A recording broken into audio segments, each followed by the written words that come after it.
sistem informasi. Oh gitu. Jadi saya ngambil Berarti S1 di Unri, S2-nya waktu itu ke informatika ITB. Oh ITB, oke. Itu Jadi spesifikasinya di sistem informasi. Oh, oke. Berarti S1 di Unri, kemudian S2-nya sekolah lagi melanjutkan di ITB. Bareng ada angkatan barengan di sini nggak waktu itu, Pak? Waktu saya berangkat saya sendiri. Oh sendiri. Tahun berapa tuh kira-kira, Bu? Saya masih ingat banget lah. Yang seperti itu masih ingat saya. Tahun berapa? 2007 berangkat. 2007 berangkat. 2009 selesai. Balik lagi ke sini. Oh, oke. Jadi S1 di Unri, S2 di ITB, sekarang juga sudah lulus S3. Nanti kita mau tanya-tanya juga sebagai beban seorang dokter di Politeknik ya. Terus tapi sebelum saya mau lanjut ini, Bu, dulu gabung di sini karena aslinya Pekanbaru berarti kelahiran atau gimana? Saya Bapak Ibu kelahiran Indragiri Hulu. Kelahiran di Inhu, kemudian jadi Air Molek lebih tepatnya. orang tua? Orang tua tuh sebenarnya Jawa. Jawa. Ya, karena sudah bekerja di sini, jadi saya lahir di sini. Di Inhu, oke. Jadi makanya Lulu. Oh, gitu itu ceritanya. Saya baru paham juga nih. Terus waktu itu berarti ketika kuliah di Unri sempat ngekos atau orang tua pindah ke Pekanbaru juga? Memang di Pekanbaru. Oh, memang di Pekanbaru juga. Memang sudah pindah di Pekanbaru. Oh, gitu berarti lahirnya saja ya sampai SD. Sampai SD. Berarti sisanya dari SD sampai perguruan tinggi berarti di Pekanbaru. Oke. Bapak Ibu berarti asli dua-duanya dari Jawa semua? Oh, Jawanya mana tuh? Ibu Solo, Bapak Boyolali. Solo dan Boyolali, tetanggaan. Jadi lahir di sini Ibu berapa bersaudara, Bu? 5. 5-5-nya dibawa sama orang tua dari sini, kelahiran di sini semuanya atau ada yang dari Jawa juga waktu itu? Oh, nggak ada. Jadi semuanya lahir di Air Molek, 1 di sini. Jadi 4 di Air Molek, 1 di Pekanbaru. Oh, gitu.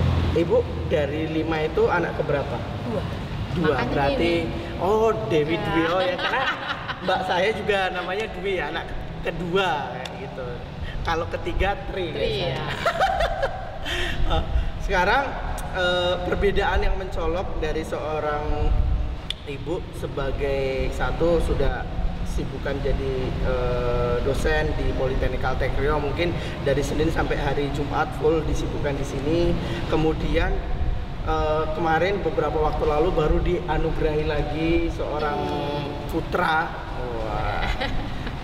Cara membagi waktunya, terus yang membedakan dari ini kan anak ketiga berarti ya Bu ya, sudah anak ketiga, terus masih ngajar. Yang paling mencolok perbedaannya dari sebelum-sebelumnya apa tuh Bu?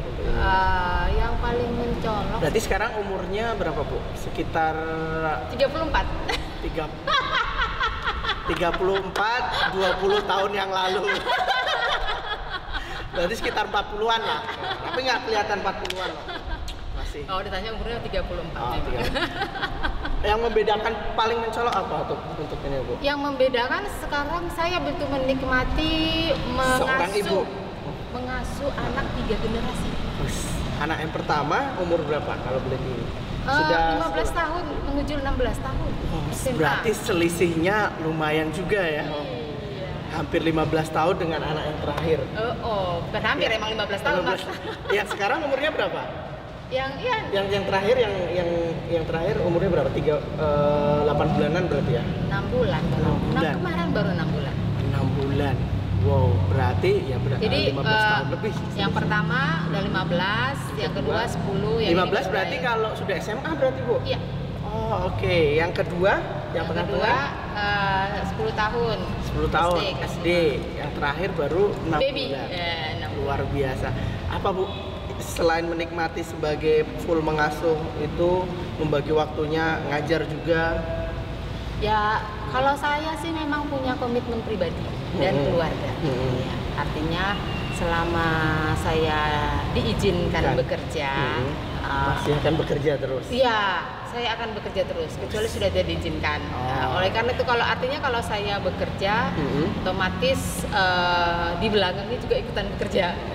Ikutan membantu bagaimana kesuksesan bekerja orang tuanya. Oke. Sejauh ini dari yang pertama yang kedua, karena mungkin yang ketiga kan belum tahu kalau ibunya seorang dosen mengajar, seberapa kooperatifkah mereka terhadap wah ibu nih ngajar terus waktunya, habis itu sampai rumah ngasuh yang paling kecil kayak gitu. Mereka sempat protes nggak sih Bu untuk ininya kadang? Nggak pernah protes tuh. Nggak pernah protes karena tahu mungkin atau mereka karena jaraknya yang sudah 15 tahun dan SMA mungkin sudah paham kali ya. Selain itu saya juga sering melibatkan mereka. Kadang-kadang contohnya dibawa apa ke kampung. Oh itu tips nih bagi teman-teman semuanya, dosen-dosen muda, staf-staf muda bisa dibawa anaknya untuk terlibat di supaya kampus. dikenalkan, oh ini loh tempat mama kerja gitu ya, kondisinya seperti ini, terus dan mereka juga senang. Kadang saya juga punya anak lebih banyak di kampus daripada di rumah. Ya, berarti anak saya tuh dari G1 sampai G sekarang berapa ya Udah ya? Banyak berarti, luar biasa. Banyak sekali.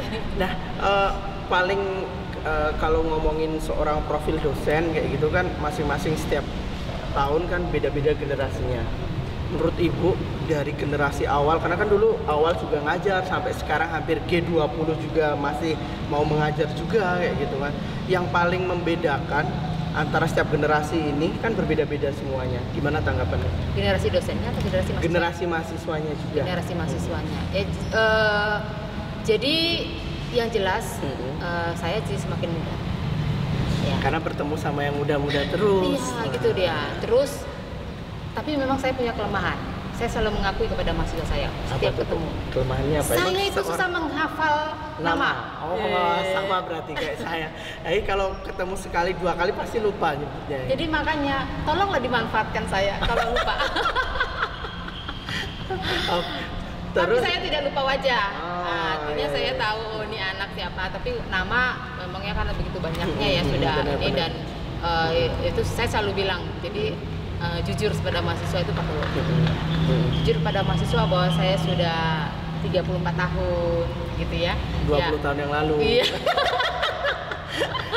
Jadi kelemahan pertama susah mengingat nama. Tapi ada nggak nama-nama yang dari dulu sampai sekarang itu membekas kayak gitu kan? Artinya kan yang bersangkutan pasti ada kenangan tertentu kayak gitu, ada nggak Bu? Iya, sebenarnya banyak yang saya membekas, tapi mungkin mereka tidak mengizinkan saya menyebutkan. Yang terutama yang banyak berjodoh. Ya, jadi kan saya tadi banyak berjodoh itu memang ya. Jadi saya selalu mengamini kalau ada yang Bu, dia sama itu loh Bu lagi pendekatan, saya bilang amin. Emang waktu itu kalau Ibu jodohnya ketemunya di mana Bu? Kalau saya di kampus dulu waktu di Unri atau waktu tidak kedua-duanya. Tidak kedua-duanya. Jadi kalau jodohnya saya memang ketemunya sama Bapak waktu itu di mana? Di kegiatan keagamaan. Luar biasa tuh. Buat teman-teman bisa dicontoh, terutama teman-teman yang di sini juga bisa dicontoh tuh ketemunya di hal yang baik ini ya. Berarti kalau boleh tahu kita di flashback ke belakang lagi, menikah tahun berapa waktu itu? Sudah ngajar di sini berarti? Sudah dong, sudah. Menikah di 2004, akhirnya bernikah karena disuruh menikah 2004 berarti statusnya belum S2 juga, karena S2-nya kan di 2007. Ya. Waktu itu Bapak sempat ngikut juga ke Bandung atau gimana? Enggak, ditinggal. Ditinggal? Iya, ditinggal ngurusin anak soalnya. Itu sudah punya anak Bu? Waktu sekolah kan 2007 udah punya. Oh iya, karena 15 tahun ya umurnya ya. Jadi anak ditinggal waktu itu umur berapa? Ya berarti dia masih 3 tahun. Itu lagi lucu-lucunya, lagi deket-deketnya sama orang tuanya. Sampai sekarang dia tidak dekat sama mamanya. Karena mungkin dalam tanda kutip dosa meninggalkan untuk sekolah. Beban waktu itu ditawari untuk sekolah lagi, terus dengan keadaan meninggalkan anak, meninggalkan suami, pressure-nya seberapa ini sih Bu? Sempat nggak aku udah kuliah di sekolah lagi di sini aja lah atau gimana gitu? Dulu sih mikirnya jadi dosen itu nggak bisa nggak upgrade pendidikan. Nah, jadi kalau ada yang punya niat jadi dosen ya harus setinggi mungkin upgrade pendidikan. Jadi ada kesempatan. Ya, pertama izin pada keluarga. Ya, konsekuensinya kayak gini, nggak mungkin anak dibawa. Benar. Iya kan? Karena padahal kalau opsi itu dibawa bisa aja sebenarnya. Opsi itu dibawa, tapi saya memilih tidak membawa karena kebetulan ini anak masih cucu pertama, jadi yang penyayangnya banyak. Oke. Jadi ikatannya lebih banyak di sini. Bodyguardnya banyak. Bodyguardnya Jadi lebih kalau banyak. ditinggal relatif lebih aman. Itu intinya. Daripada membawa mamanya lebih lama nanti di sana, karena jatah cuman dulu jatahnya cuma 2 tahun.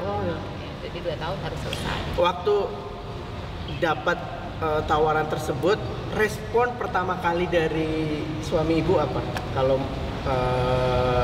mau melanjutkan sekolah ke Bandung. Waktu itu 2007 ya, berarti 2007 jarak antara Pekanbaru dan Bandung juga relatif. Masih. Aduh, waktunya agak mahal. Bukan kayak sekarang tinggal cus. Kalau sekarang direct cepat, kalau dulu waktunya yang ya lumayan. Gitu. Gimana Bu? Ya, respon pertama kali Bapak? Responnya pertama, ya saya cuma masih diizinkan bekerja.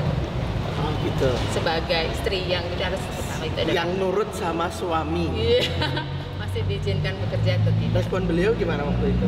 Ya kalau apa namanya, jika itu tuntutan pekerjaan dan memang itu adalah bagian dari bagian pekerjaan yang tadi juga karena diizinkan pekerjaan, ya silakan dengan apa namanya maksimal cepat-cepatnya selesai.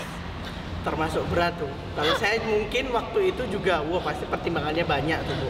Apalagi kuliah sendiri nggak ada temennya di sana, gitu kan? Karena di sini kan baru ibu kan yang di ITB ya waktu itu ya. Iya, baru saya. Kan beda, nggak ada biasanya kan berbarengan dengan siapa-siapa. Waktu itu kan hanya sendiri ya. Waktu itu yang sudah Pak ada 1 orang, tapi di program studi yang beda. Tapi dia selisih udah masuk setahun. Baru saya masuk. Oh, oke. Yang paling berat lagi sebenarnya saya. Apa itu Bu? Kalau dari sisi keluarga karena memang sudah diizinkan bekerja ya. Yang paling berat saya harus move on. Move on dari mana? Dari yang integral itu move on ke sistem informasi yang saya nggak tahu dari apa itu belajarnya. Gimana adaptasinya waktu di Bandung?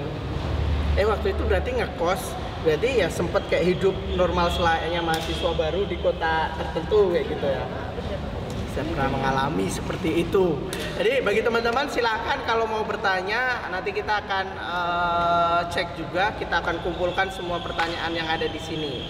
Wah, ini ada komentar Bang Lima, hai Bu Yevni. Wah ini pernah karantina bareng Mama Yu di ruangan BP2M sekarang. BP2M. Terus nah dulu karantina ini begini Mas. Nah, karantina ini saya nggak karantina ini kayak sekarang kan familiar nih namanya. Oh habis mudik di karantina. Iya di karantina. Ini bukan karantina. Kalau dulu karantina COVID ya. Nah, kalau dulu karantina apa ya Bu ya ini? Karantina menyenangkan. Jadi semua dosen baru dulu itu dimasukkan ke dalam satu ruang. Masukkan kayak gimana ya? Kayak ini ya penghuni terakhir ya, dimasukkan di situ siapa yang paling bertahan lama. Jadi dimasukkan di dalam satu ruangan untuk bekerja dalam satu ruangan yang baru tujuannya untuk beradaptasi dengan kondisi. Dan kebetulan waktu itu saya baru pulang, Bu Yevni baru masuk. Berarti baru pulang 2009. Bu Yevni masuk. Oke. Gitu. Jadi di situ kita sama-sama. Sebagai coaching senior nih ya, berarti sempat dipelonco-pelonco juga berarti Bu Yevni waktu itu Bu atau gimana? Saya nggak ngerasa melonco kali ya. Tapi mungkin mereka yang merasa terpelonco. Emang itu mungkin yang membedakan ketika itu ada sistem karantina kayak gitu kan. Jadi yang mendekatkan satu sama lain personal ininya juga erat kayak gitu hubungannya ya Bu ya. Lebih sebenarnya karena yaitu seperti pembelajaran gimana proses pembelajaran di Politeknik. Nah, sekarang sebenarnya itu konsep itu tetap ada tapi lagi ke prodi masing-masing. Nah, cuman ya kadang-kadang yang membedakan karantina dulu dengan sekarang apa tuh Bu? Kalau dulu nggak prodi tapi lebih general semua jadi satu gitu ya. Jadi ada beberapa orang udah ada Bu Yevni aja ya, ada beberapa orang dalam satu ruangan. Tapi kalau sekarang kan ke prodi masing-masing. Nah, cuman kadang-kadang disibukkan di prodi sudah tahu-tahu udah jadi mau belajar tuh ya kita harus belajar sendiri. Ya intinya di PCR ini semua siapa yang sudah terikat dengan PCR atau merasa jatuh cinta dengan PCR, yang penting dia mau belajar aja. Itu pesannya buat kita semuanya, khususnya yang masih muda-muda seperti saya. Mahasiswa baru saya bilang gitu. Oh mahasiswa juga kayak gitu ya Bu ya. Terus tadi habis dari S2 2009 balik ke sini, sempat juga beberapa kali beberapa kali, saya lupa, nanti mohon dikoreksi. Waktu itu jadi pembantu direktur bidang 1 bagian akademik dan kemahasiswaan ya Bu ya. Terus di beberapa unit dan bidang juga Ibu pernah juga kayak gitu. Terus sekolah lagi S3 di UGM ya, bersama kawan-kawan sang legend lainnya, senior-senior kayak gitu. Terus kalau untuk waktu itu yang untuk S3 Bu, kan sempat bolak-balik ya, bolak-balik Pekanbaru, Jogja, Pekanbaru, Jogja kayak gitu, karena di sini juga mengajar juga ya waktu itu ya Mas Ian. Terus gimana caranya Bu? Karena ini mungkin tips juga buat teman-teman kita yang nanti mau melanjutkan sekolah ke S3 kayak gitu, untuk membagi waktu porsinya antara menyelesaikan studi sekolah S3 dengan di sisi lain juga masih mengajar kayak gitu. Dan bolak-balik juga, kadang di Pekanbaru berapa bulan, nanti balik lagi ke Jogja. Oke, ya kalau tipsnya sama saya sih sebenarnya quality time. Quality time dengan siapapun. Jadi artinya kalau kita punya waktu dengan keluarga cuma 1 bulan ini, quality time-nya tolong dijaga. Dimanfaatkan sebaik mungkin. Nah, kebetulan juga mengajar. Memang mahasiswa saya mulai dari angkatan, berarti itu kan saya sekolah itu tahun 2014 ya. Berarti dari G14. G13. Oh, G13 sudah ngajar ya? Yang kena itu anak-anak G13 ada anak wali saya yang saya tinggal. Saya bilang tapi kita quality time, artinya kalau saya ada di sini kita kumpul. Jadi ya kita punya tanggung jawab mana quality time, terutama buat keluarga tuh harus diatur quality time. Ya, saya hari Minggu tidak menerima apapun. Oke. Kalau ini penting juga nih buat saya juga khususnya kayak gitu, karena saya juga tipikal mungkin yang dibilang orang ketika misalnya sudah ketemu keluarga itu agak susah kita untuk terlepas dengan gadget, terlepas dengan apa, itu mungkin berat gitu. Apalagi menyinggung soal pekerjaan itu mungkin di sela-sela apa masih kita cepet nyuri-nyuri apa gitu. Nah kalau Bu Iyo, selain quality time itu sebenarnya Ibu tipikal yang seperti apa sih kalau di keluarga, prinsipnya seperti apa Bu untuk ini? Kalau saya dibilang tipikal seperti apa, saya bingung jawabnya seperti apa. Yang jelas ya mau libur nggak libur bangun tetap harus pagi ya. Karena kita nggak tahu kan nanti ada pekerjaan apa gitu ya, apa namanya, dan itu kita ya kewajiban di rumah harus sudah selesai ya kadang-kadang tetap ada waktu-waktunya tinggi banget gitu ya, jadi banyak pekerjaan yang numpuk. Ini juga lumayan. Ibu, saya potong, tipikal orang yang membawa pekerjaan di kantor ke dalam rumah atau gimana? Enggak. Tapi berarti kalaupun ada misalnya gini, kadang-kadang ada pekerjaan yang harus diselesaikan. Urgent gitu ya. Itu dia nanti di waktu-waktu mereka sudah lelap kita baru bekerja kembali. Oh, berarti ada konsekuensi waktu yang dilebihkan untuk menyelesaikan itu. Ya, kadang-kadang ya lebih bagus tidak pulang dulu, Mas. Oh, berarti diselesaikan di sini, bebannya ketika sudah di rumah selesai gitu ya. Nah, tapi itu jadi dosen itu agak susah, tapi itu bisa seperti itu. Bener. Jadi sambil nyuapin anak harus mikir besok ngajar apa. Oh, oke. Berarti harus disiapkan juga materinya seperti apa. Kemudian apalagi ketika nanti diamanahkan menjabat gitu kan. Kan ada yang beberapa rekan-rekan kan pasti harus berkoordinasi dan lain sebagainya. Itu juga cukup berat juga untuk membagi waktunya gitu kan. Dulu Ibu kan sempat jadi pudir, kemudian siapa tahu nanti mau jadi direktur Bu. Ini diaminin atau tunggu ceritanya ya.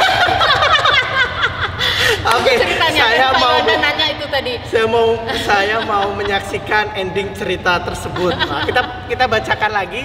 Wah, ini dari Pak Yohanda. Halo Om Demski yang ada di Jepang.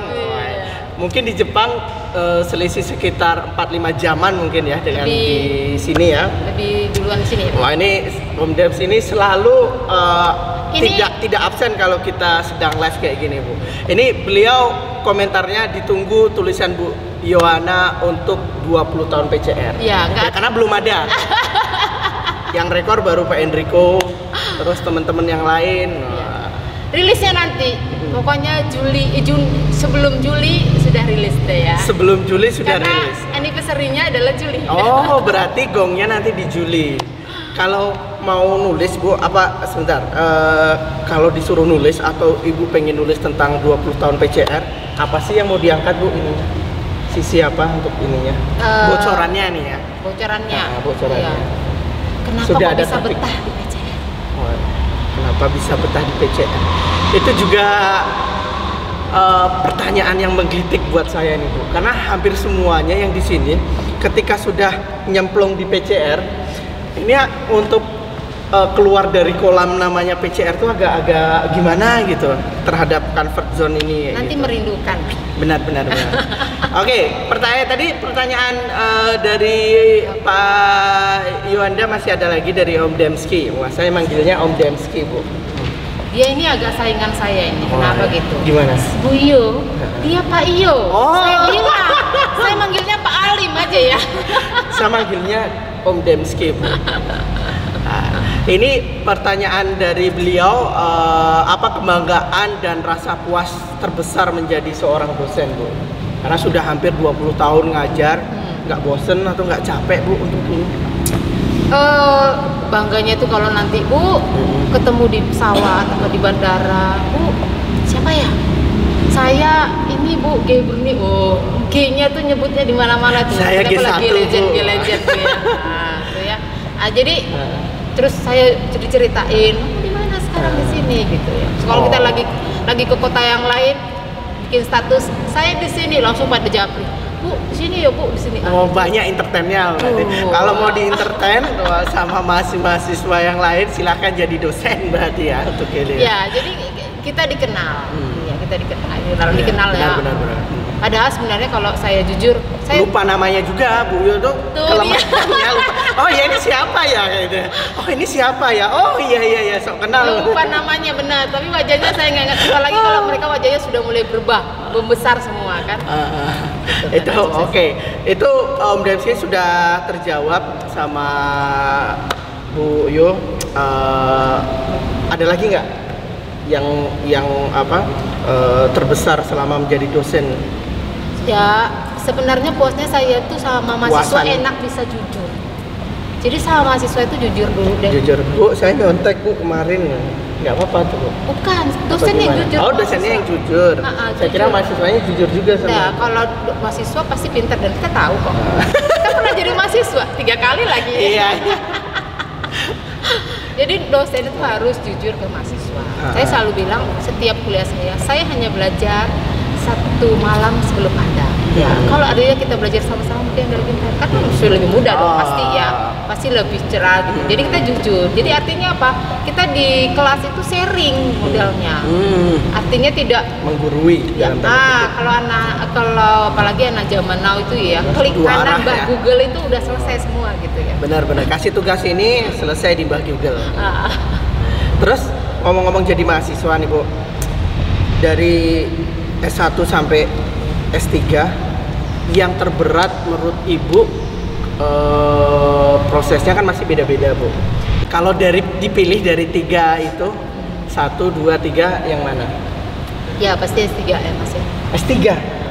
Kan padahal S3 kan bisa bolak-balik dari ini. Oh bukan masalah bolak-balik ya. Jadi ternyata masalah uang itu tidak bisa jadi masalah.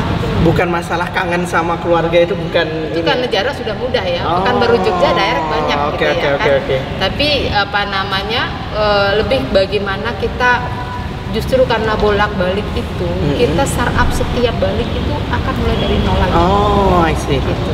Jadi saya lebih menyarankan menyesuaikan lagi gitu ya. Berarti kalau teman-teman kalau mau disarankan berarti lebih fokus aja deh kayak yang S2 tadi berarti ya. Lebih fokus. Kenapa kita mulai startup itu kan balik sini startup ngajar, balik sana startup nulis jurnal misalnya. Itu membuat kita juga ini nggak fokus kadang ya. Dan terus godaan ya kehidupan itu semakin lama kan semakin banyak. Padahal kan di Jogja kan siapa yang nggak mau hidup di Jogja gitu kan, apapun enak kayak gitu kan. Itu juga bukan masalah apapun enak. Kalau waktu S1 yang bertanggung jawab hanya ke orang tua. S2 bertanggung jawab kepada suami dan anak satu. Oke. Institusi gitu kan. S3 bertanggung kepada suami, anak 2, institusi, mahasiswa. Bebannya lebih banyak berarti ya. Jadi artinya proses itu juga lumayan. startup bolak-balik itu bolak-baliknya sih nggak masalah ya, mungkin ya, bukan nggak masalah. Itu startup tetap awal ya, itu ya. tetap masalah loh, masalah uang tetap mas, tapi makan masalah waktu bagaimana kita untuk bisa memulai kembali sesuatu itu jadi tidak maksimal. Oke, saya bisa merasakan sih Bu, itu Bu. Triksnya ada nggak Bu? Ketika misalnya kita sudah sebulan di sini, oke, saya harus ke Jogja untuk memulai lagi, kan pasti males-malesan. Nunggulah besok dulu lah, jalan-jalan lah dulu ke ini. Ada nggak waktu itu Ibu menyiasati hal itu untuk memulai up-nya lagi itu dengan cara apa?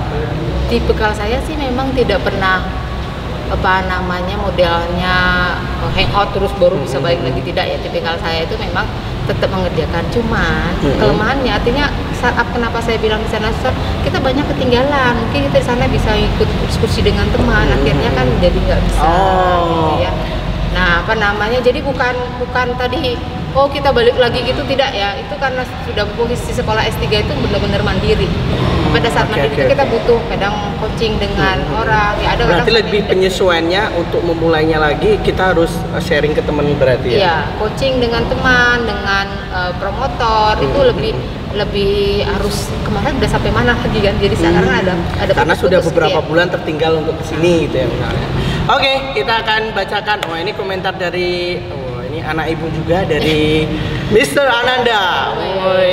Ini seorang periang di Politeknik Caltech Riau. Lagi di London. Semoga sehat-sehat selalu di sana, anak dan istrinya juga. Kalau dari beliau komentarnya, Bu Yo mentor karir yang hebat. Jadi kalau karena dulu beliau sempat jadi kepala bagian kemahasiswaan yang Ibu jadi pudirnya kan waktu itu ya? Bukan itu yang dimaksud dia nih. Apa gimana yang dimaksud tuh, Pak Ananda bukan itu. Jadi Pak Ananda ini masuk jadi di PCR di sini, bukan pertama jadi dosen tidak tetap.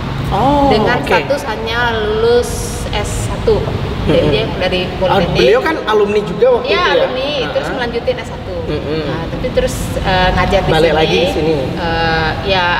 Dulu masih bisa ngajar S1 dosen masih bisa.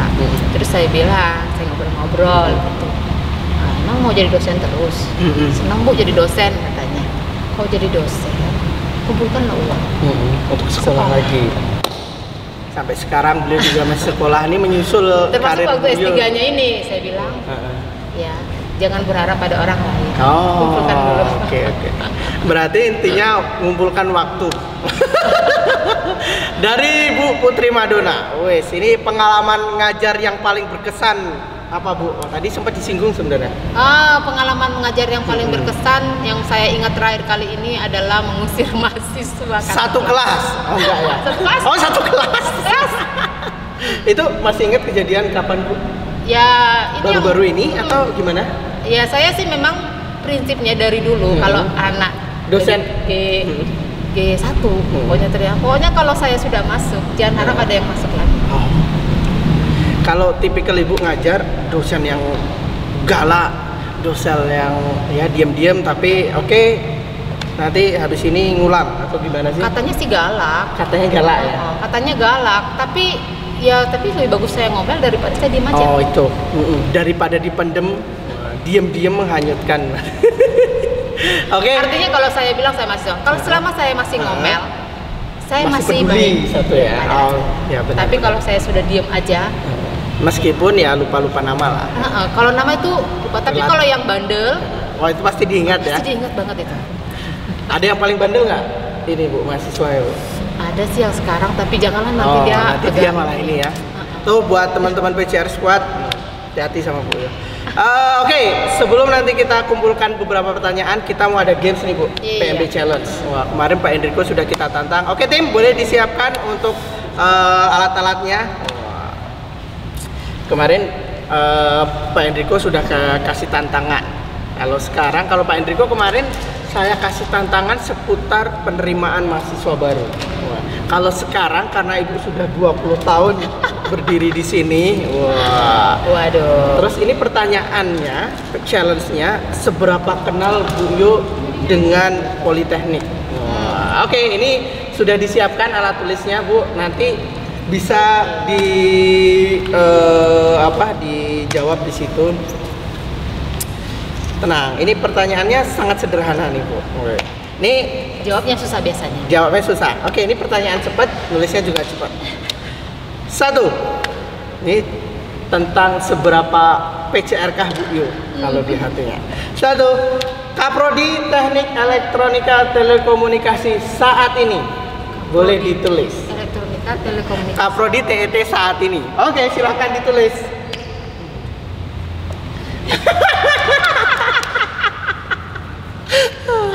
Oke, dari SI ke elektronika telekomunikasi agak jauh, makanya saya agak rentangkan jarak. Iya. Kalau nggak salah lo ya, soalnya namanya tuh alumni. Oke, Kaprodi TET saat ini. Oke, Pak Nopten benar. Pertanyaan pertama benar. Kita lebih cepat. Sebutkan atau ruang berapakah ruangan fitness Politeknik Kaltek Riau? Oh, masih ada ya? Masih. Udah kemana ya? Iya. Oke. Menarik nih Bu. Lupa, pokoknya dia depannya 5 deh. Sudah? 5 sekian dah. 5 sekian. Kita tanyakan ke teman-teman berapa ruangan fitness? 3 situ Bu. 306. Nah katanya katanya sudah pindah. Salah satu. Oke. Padahal mau negara sebelah ya. Iya, padahal tinggal ini. Pertanyaan kurang fitness ketiga. ya? Kurang fitness tuh pelajarannya. Siapakah kabak penjaminan mutu internal Politeknik Kaltek Riau saat ini? Jaminan mutu Internal. Kalau nggak salah ini.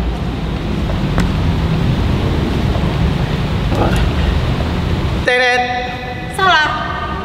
Penjaminan mutu internal. Nah di situ itu. Salah. Oh betul Bu, betul. Nah itu. Saya juga nggak tahu Bu, padahal cuma ngasih ini aja. Oke. Tadi baru ketemu soalnya. Sip. Kita lanjut ke pertanyaan keempat. Berat ya pertanyaannya, karena saya Ini kan newbie nih ternyata. Pertanyaannya seberapa PCR kah Bu? Yuk. Justru karena saya bilang 5 tahun ini saya newbie. Oh iya ya, Karena karena nggak pergi ya, nggak terlalu fokus benar. gitu. Oke. Pertanyaannya newbie nih. Tahun berapa gedung serbaguna Politeknik Kaltek Riau dibangun? Dibangun. Itu waktu saya berhenti dari jabatan. Silakan. Mudah-mudahan bener ya.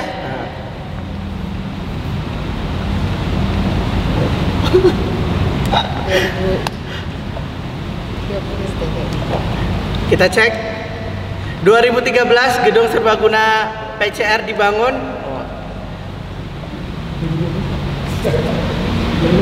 2000 salah Bu. Wah. 2012 gedung serbaguna PCR dibangun. Oke. Pertanyaan kelima. Boleh dihapus dulu? Salah. Padahal pernah jadi kontraktornya loh. Wis. Berapa kamar? Nggak tahu. Berapa kamar fasilitas dormitori Politeknik Kaltek Riau? Udah pernah ke sana belum? Berapa kamar? Emotikon nangis ya kan. Berapa kamar dormitori Politeknik Kaltek Riau? 40 kali ya? Kalau kapasitasnya itu Bu, kalau kamarnya setengahnya. Oh, kapasitasnya 40 orang. Iya. Oke.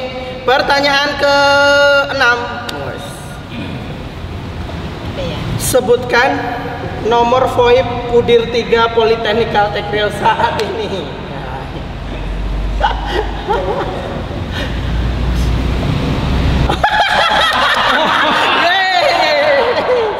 Salah. Ini ruangan saya ini Bu. Wah. Tambah 1 depannya. 102 1.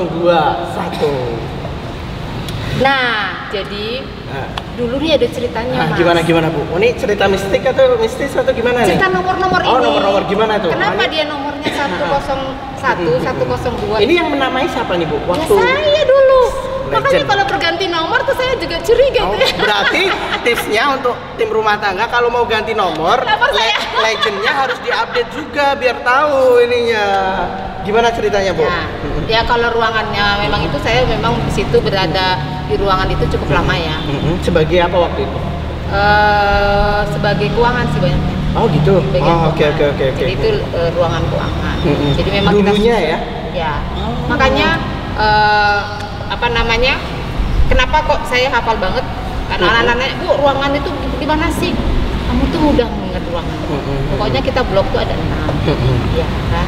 Blok tuh Setiap ada lantai. 6. Blok tuh ada 6. Lantai setiap lantai itu pasti depan. Tapi saya jujur, Bu, sampai saat ini 6 tahun di PCR belum tahu ini blok mana, blok apa itu sampai sekarang ini juga loh. Kalau di sana blok berapa? Blok 1. Oh, blok 1. Oh, oke, makanya namanya blok 2, 1 ya. Blok 3, blok 4, blok 5, blok 6. Oh, tapi kan kalau 1 bukannya lantai 1 diawalinya dengan Nah, jadi 1 kita ngitungnya hurufnya. dari 1 sana, dari blok 1, oke. 3. Jadi itu ngitungnya setiap pintu. Oh. Jadi setiap pintu itu termasuk toilet. Jadi hati-hati menyebutkan nomor di PCR karena ujungnya bisa jadi itu ruangan toilet ya. Iya. Oh, itu sejarahnya. Oh. Makanya terus di GSG, kenapa semua di GSG depannya 5? Kalau kita lihat 5, nomornya 5, ada 5. Oh, berarti itu baru GSG. paham tuh, saya baru Jadi paham. 1, 5, 2, 5 itu pasti GSG. Karena kita tutup di gedung lama ini dengan sampai 4. ke 49. Oh. Jadi 50 itu hidden. Dari awal PCR ini sudah dikasih nama itu atau waktu sudah berjalannya Jadi operasional? pertama kan gedung ini, nah, pada saat gedung GSG sudah jadi, kita bingung mau nomorin namanya. Saya bilang kita konsepnya sama aja supaya orang juga rumit dengan konsep yang awal lama. Jadi lantai 1 kita sebut 1. Tapi di sana GSG gimana kodenya? Depannya 5. Maka semua di GSG itu depannya 5. Oh, oke. Ada 5 berapa gitu kan? Itu Ingat-ingat. sang legenda yang ngomongnya. Pelaku sejarah. Oke, pertanyaan selanjutnya. Wah, ini mudah nih, Bu. Sebutkan 2 staf yang ada di bagian sistem informasi di Puskop. Wah, Ibu sering berinteraksi ke Puskop nggak? Irfan. Ya, biar tahu teman-teman. Ditulis dong. Oh itu tulis. Gue lupa saya. Wah, ini yang senior semua, yang muda-muda ini nih. Sama satu lagi. Yang saya cantik lah. Oh ya, Sylvie. Oke, benar. Sip. 100. Pertanyaan berikutnya. Ini karena agak-agak berbau ini nih, berbau mengenai mekanikal. Sebutkan 1 asisten instruktur laboratorium yang ada di workshop. Wah, pernah ke workshop nggak, Ibu? Wah, susah Bener ya. Ini seberapa PCR kah, Bu? Yo, mengenal semua nggak? Enggak. Siapa ya? Siapa? Asisten lagi, asisten laboratorium lagi ya. Aduh. Emoticon lagi dong kalau salah. Oke. Ke pertanyaan terakhir, Ya, saya Pamungkas. satu salah namanya aja sih sebenarnya. Mungkin orangnya ya. Oke, pertanyaan Pamungkas, pertanyaan terakhir. Tenet nih. Karena sudah 20 tahun di PCR nih ya. Ini agak-agak mudah tapi agak-agak gimana gitu, Bu. Berapa nomor telepon Politeknik Caltech Riau? Langsung hafal dua-duanya. Tapi jangan tanya nomor handphone ya. Ya. 1 bagian yang atas administrasi akademik, yang bawah 4180 bagian Ada keuangan. satu lagi. 3. Oh, itu kepegawaian. Hafal semua beliau. Luar biasa. Boleh tepuk tangan semuanya. Oh, ini tidak terasa hampir 1 jam. Kita bacakan komentar lagi yang ada di ini. Wah, dari Is_Amirul. Bu Yohana, apa sih motivasi terbesar Ibu menuntut ilmu sampai S3? Terbesar. Motivasi terbesar kalau secara pribadi, ya saya dulu ya. Karena ini penting untuk pribadi itu. Yang pertama adalah saya memang punya target, walaupun saya dulu cuman kuliah di Unri, saya bisa masuk ITB dan bisa masuk UGM. target. Terus? Punya target pribadi, ya gitu. Sebenarnya ya pokoknya nanti keluar dirilis cerita saya deh. Nanti kalau diceritain nggak enak kok. Tunggu di bulan Juli. Tunggu di bulan Juli. Ini dari Pak Sugeng. Pak Sugeng Purwantoro ini senior juga nih Bu. Selalu bersinar kalau beliau Bu. Oh iya. Iya kan? Karena dari cahayanya udah auranya ada silau. Ampun Pak Sugeng. Oke, kalau dari Pak Sugeng, Bu Yo sudah menjadi bagian dari Politeknik Kaltech Riau sejak awal. Dari semua pengalaman Ibu sebagai dosen, apa yang paling Ibu ingat sampai saat ini masih terngiang-ngiang? PCR, disiplin kebersamaan, cinta lingkungan. Oke, kita masih ini lagi. Sugeng lagi. Waduh, Pak Sugeng lagi. Ini ruangan berapa saja yang pernah Ibu singgahi di kampus PCR dari awal? Hampir semuanya sudah, kecuali toilet mungkin ya Bu ya? Toilet juga sudah. Pria yang belum pernah kayaknya. Dulu boleh di ini kan enggak Bu? Waktu awal diamanahkan sebagai apa-apa sampai sekarang ini. Masih ingat nggak dulu jabatan struktural yang diemban?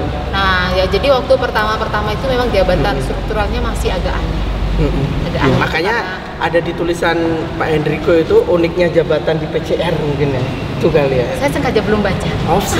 Supaya jangan terintervensi. Pak Hendriko dan ibu-ibu yang lain, saya sengaja tidak membaca supaya saya tidak intervensi dengan tulisan saya. Oke, gimana Bu? Anehnya gimana waktu ya jadi dianggap karena masih terlalu kecil, dianggap cuma sebagai sekretaris apa gitu ya, tapi ngurusin gaji pegawai. Berat juga itu Bu. Iya. Bukan ngurusin gaji pegawai itu bukan kecil tuh Bu. Iya, dan nanti mahasiswa yang komplain segala macam. Pokoknya jadi itu jabatannya nggak, jadi itu sekretaris jurusan. Baik, jadi baru agak baik. Itu dulu namanya sekretaris jurusan. Ada dulu Bu. Iya. Sekretaris jurusan. Gitulah pokoknya. Tapi namanya tidak. Supaya jangan ada jangan ada penjahat kali ya. Oke. Harusnya kalau menurut Ibu itu penting nggak jabatan tersebut? Posisi itu? Ya di dalam sebuah organisasi pasti ada. Oh, oke. Dan itu tolong usulannya dari Bu Yo bisa direalisasikan. Dalam sebuah organisasi, dan kita perlu ya ada karir itu yang memang karirnya struktural, ada karirnya itu perlu. Kalau nggak nanti siapa yang ngurusin? Oh, oke. Ya. Kita tetap harus. Dulu pertama diawali dari sekretaris jurusan, kemudian tapi sekretaris tapi iya. Oke. Pokoknya inilah menteri serba segala urusan. Habis itu apa Bu? Ingat? Ya di keuangan. Namanya kepala bagian keuangan. Ya namanya saya lupa, tapi jelasin kok nggak ada jabatan dah. Pokoknya begitu gitu. keuangan Tapi aja. Kalau saat ini posisinya setara dengan itu? Ya, udah lah. Oke. Sama gitu. Terus itu tahun berapa sih Bu? Ya mulai dari awal. Kalau yang urusan uang itu tahun dari 2000. Awal. Sekali lagi nggak banyak ya, nanti keluar di cerita saya. Oh iya. Oh itu nanti mau diceritakan juga. Bocorannya sudah ini. Satu lagi, habis itu apa? Selain Udir ya tadi ya? Pernah jadi apa lagi? Kaprodi. Oh Kaprodi. Di sistem informasi juga atau? Di sistem informasi pernah. Tahun berapa itu? Itu sesudah sekolah, berarti 2010 atau 2011. Oke, masih SMP saya Bu. Gitu. Perkembangan karir di Politeknik Kaltech Riau. Bagi dosen atau bagi staf yang lain, apakah sudah menurut Ibu sudah selayaknya seperti itu atau ada yang harus dikembangkan lagi atau gimana? Untuk PCR yang 20 tahun ya kita tetap harus mereview. Minimal ya 2 tahun sekali kita mereview. Artinya apa? Ya ada perkembangan yang harus segera kita sesuaikan. Jadi tidak bilang sekarang ini sudah bagus. Tidak bisa gitu juga ya, karena nanti 2 tahun berikutnya sudah berbeda. 2 hal kalau Bu Yo suruh review apa? Yang tadi? 2 hal yang harus direview. Sebutkan 2 yang harus Ibu review. Yang pertama karir dosen. Karir dosen. Sekarang untuk jadi dosen di PCR itu, kenapa saya harus berkarir jadi dosen di PCR? Kenapa saya harus berkarir di PCR jadi dosen? Jadi dosen loh ya. Oke. Nah, jadi dosen itu kan harus Ya supaya kita orang bekerja itu kalau tidak ada yang menjadi tantangan, capaiannya apa sih goalnya gitu ya? Belum ada. Itu saya belum mencari jawabannya sih sekarang. Sampai sekarang, ini. walaupun saya sudah menjabat. Padahal ibu sudah mengalami 20 tahun perkembangan. Iya. Ya namanya. Oke, itu satu. Yang kedua? Yang kedua, bagaimana menduplikasikan konsep politeknik untuk generasi Z. Bagaimana menduplikasikan? Itu berat banget ya. Jangan dibahas sekarang. Saya nggak paham juga itu. Daripada buka puasa nanti saya habis ini Bu. Oke, ini dari Bu Dona. Tambah atas berat banget itu. Waduh. Dari Pak Direktur nih Bu, ada tanggapan tentang ini kemarin saya nanyakan ke Pak Enrico Bu. Pak, kalau misalnya Bapak ditunjuk untuk melanjutkan sebagai direktur gimana tanggapannya? Ini pertanyaannya sama juga saya mau lontarkan ke Ibu. Kalau misalnya kan kita nggak tahu nih Bu, kan karena uniknya jabatan di PCR tuh siapapun bisa jadi direktur di sini gitu kan, selama syarat-syaratnya memenuhi gitu. Tiba-tiba ujuk-ujuk kan keluar SK nama Ibu sebagai direktur Politeknik Kalteng, tanggapannya apa? Tanggapannya sama ya, seperti 20 tahun saya ditanya itu juga. Ceritanya agak terbuka, kecing gitu ya. Gimana? Iya, kalau itu adalah suatu apa namanya tanggung jawab yang diberikan kepada tugas. saya, ya insya Allah. Luar biasa, pada dasarnya siap. Artinya sudah banyak yang siap nih. Wah, ada Pak Enrico, udah ada Bu Yo. Wah, nanti besok saya akan tanya lagi yang senior siap lagi nggak? Biar banyak. Oke, itu. Ini tambahan dari Bu Dona. Satu lagi Bu. Cinta lokasi. Cinta lokasi katanya.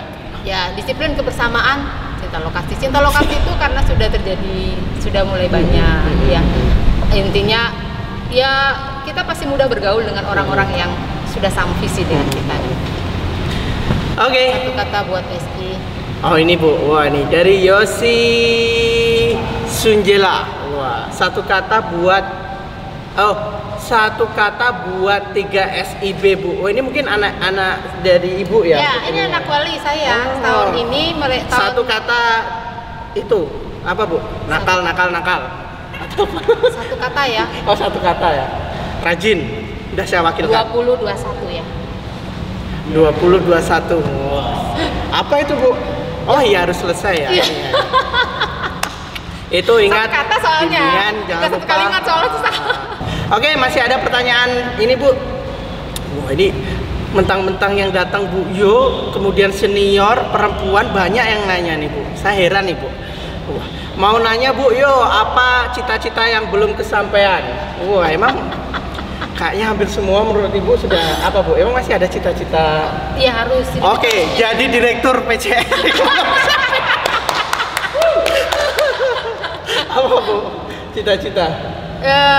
Sebagai cita-cita pribadi ya adalah sebenarnya saya ingin nambahin gelar profesor di depan mama. Luar biasa. Sudah dokter masih mau lagi. Luar biasa. Salut saya Bu ini ya. Moga-moga bisa terrealisasi juga secepatnya.